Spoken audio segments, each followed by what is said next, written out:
It's like cheating. It's so easy.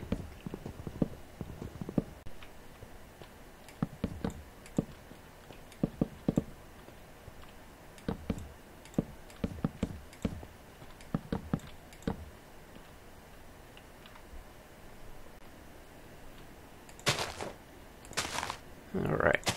Just putting a few more leaves on the roof here just to make things pretty. And that looks awful, but the other side's looking not too terrible. Kinda homey. Not really. Anyway, I've got some areas set out here where I'm gonna start making platforms for the different bees. I need to make that one a little bigger. I'm gonna get to work on that in a moment. I was also fortunate enough to find 2 thaumium and make a grafter out of it. And in the same dungeon I found an oblivion frame, which I'd never even heard of. I had to look it up. Apparently it's like a chocolate frame, but even better. I need to find a lighting solution for in here too. But anyway, it's time to go work on those a bit, and I might also hit up the nether, because I started in here on some Thaumcraft stuff. Peek in the window. And I need soul sand. And probably blaze rods and such wouldn't hurt either. So, time to get cracking. Making a little progress. And making a little more progress.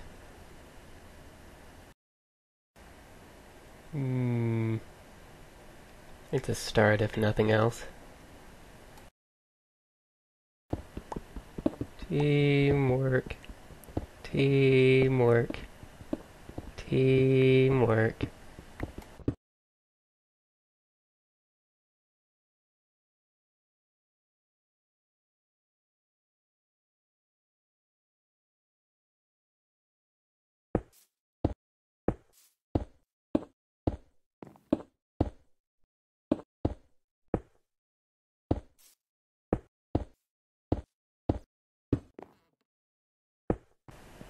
Alright, well it's not the greatest setup ever, but at least until we get things automated, I think this'll do for now. I might take out these paths, they're kind of odd. But it works. Something to keep in mind, by the way, is some of the tools you find in random dungeons or mine shafts or what have you. They can be tempting to use, especially in the early game, because they're better than what you have, but the steel in particular is usually better suited to being smelted. Get some more of that going. And it gives you a nice early access to steel without having to build a blast furnace, so that's something to keep in mind.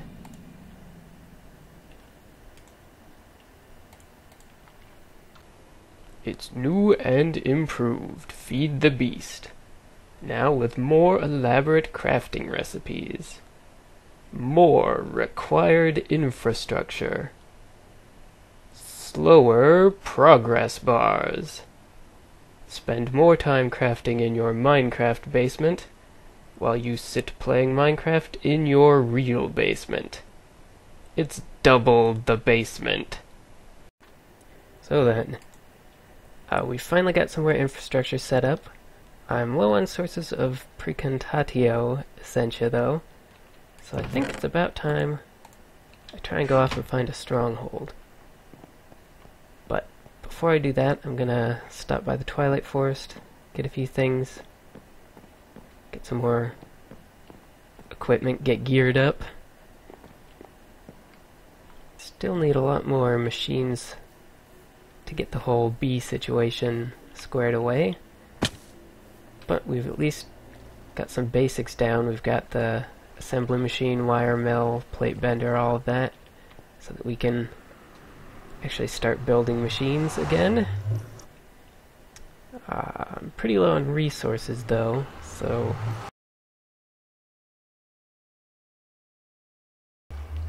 Alright, sorry about that. I managed to get lost on the way here. It didn't look that far, but the Y threw me off. But before I close, I'd like to show one little, that's some odd dirt, area I found here that I think might make a good spot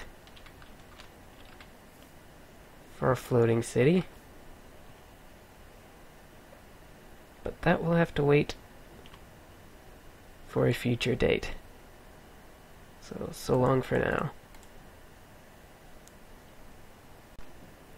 Hey, just kidding. I do try to keep my episodes fairly short, but I noticed when I was editing that this video was way too short. So as a little bonus, I decided to go ahead and kill a Hydra here. I picked the Hydra because I've noticed a lot of people have trouble with it, even though it's arguably the easiest boss in the Twilight Forest. So I'm going to walk through some tips and tricks, I guess. Now, one mistake I see a lot of people do right off the bat is they'll try and shoot it from far away, and you probably couldn't see from here, but that arrow just bounced right off, and they think, oh, it's immune to arrows, I'll have to go in for melee.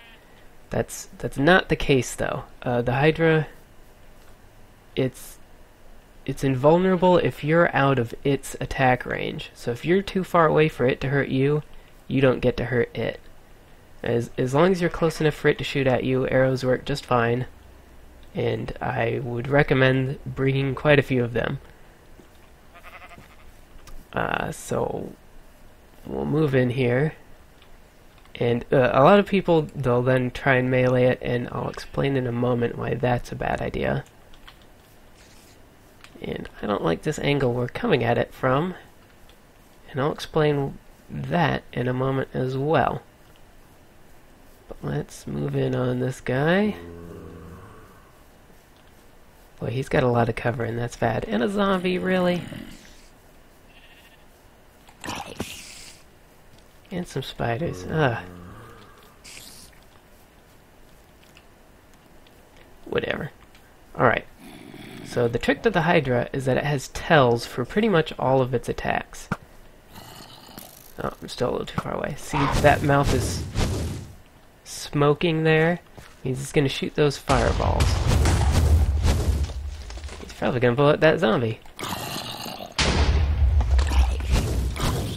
Now these fireballs, you can see they don't explode immediately. You have plenty of time to knock them out of the way. And if you knock them back at the Hydra, I'm too far away again, you can actually hurt him with his own fireballs. And see that mouth with just the fire coming out of it?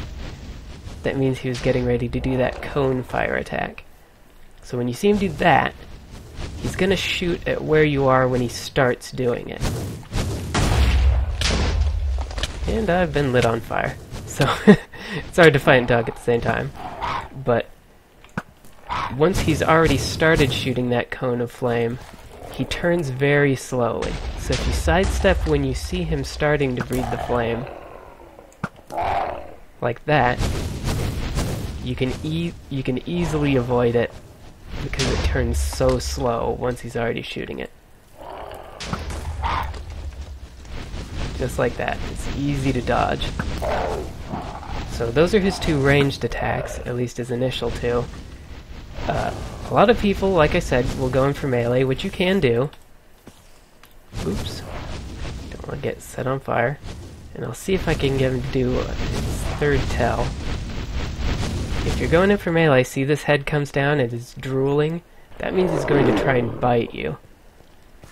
And that bite is pretty much designed to be a one-hit kill.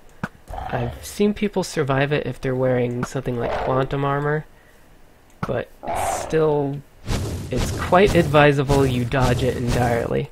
And that doesn't mean you can't melee him. It just means if you're in melee range and you see him do that, he hit himself, you want to back off before he gets a chance to bite you. But otherwise melee, it is possible, it's just much more awkward. Something you absolutely do not want to do, and I might die in demonstrating this, is break line of sight. Because the Hydra has it has an effect similar to the Wither, that if you're within range, but you've broken line of sight, he'll shoot extra powerful projectiles that can destroy scenery. I can't tell if those are they.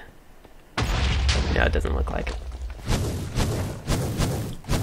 But he'll shoot projectiles that will destroy the scenery and also do lots of damage.